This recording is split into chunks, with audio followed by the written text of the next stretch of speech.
Hello again, and welcome to Kabbala Revealed. I'm Tony Kozenek. In our last lesson, we learned about the screen, Masach, the primary tool of attainment in the method of Kabbala. And just to sum it up quickly, the screen is an intention to receive in order to bestow to the Creator. That is, that we create, the creature creates in itself a quality, a similar quality to the quality that surrounds it. An inner quality that has a similarity of form, an equivalence of form, with the property, the attribute of bestowal outside of it. That is, its act of receiving becomes an act of giving. And we also learned that all motion in the higher reality, in the spiritual worlds, happens only as a result of this law of equivalence of form.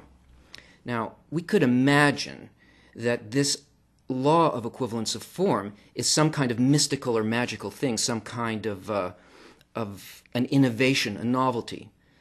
But it's not just something that was made up by the sages of Kabbalah.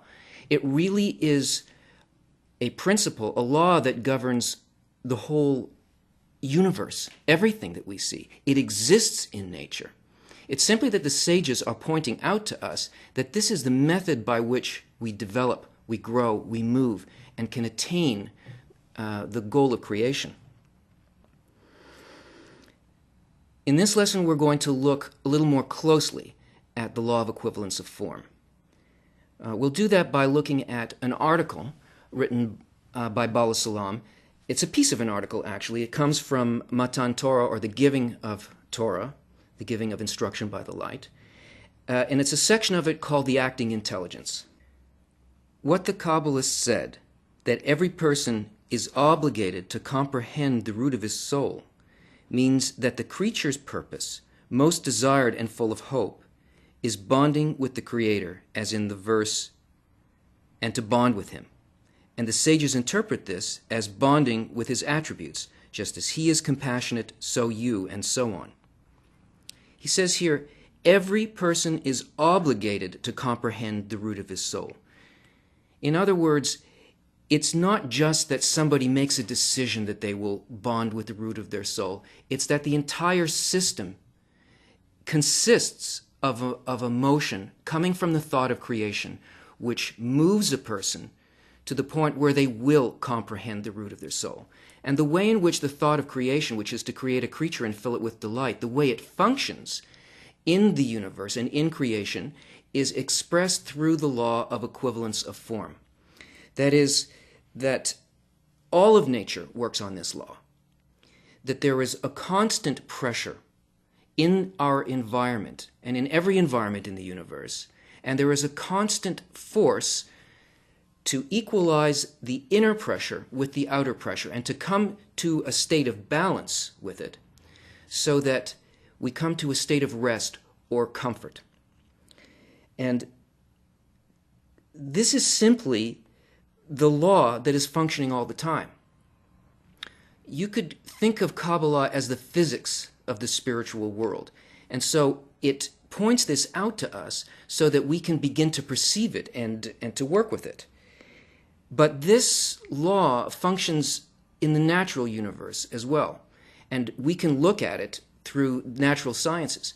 For instance, astrophysicists tell us that the material universe was initiated by a huge explosion, the Big Bang.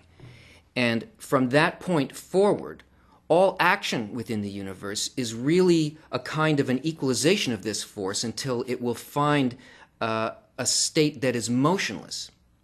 So all forces in the universe are working in such a way as to come into a balanced state.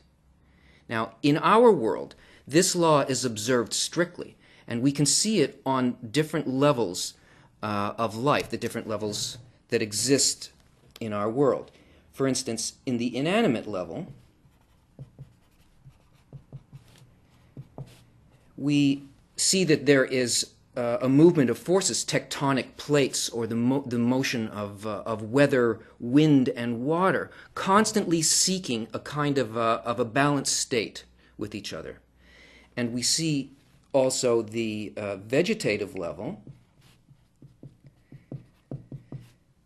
obeys this law by absorbing things that it needs from light, which is outside of itself, through a kind of photoelectric process, chemical process, or the movement of minerals through it with a kind of an equalization of hydraulic forces that will move it through its stem and through its leaves.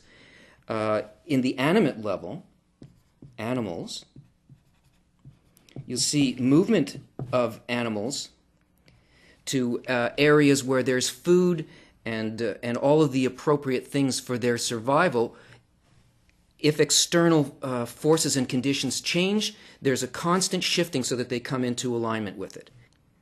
But on the human level, we don't keep this law of equivalence of form, because we don't live in an environment like the environment of the inanimate, vegetative, and animate level. These are already taken care of. These things are already perfected. They already work according to this law. And the human level, we are up against laws that we have no sense of, and we don't know how to observe these laws. So the human level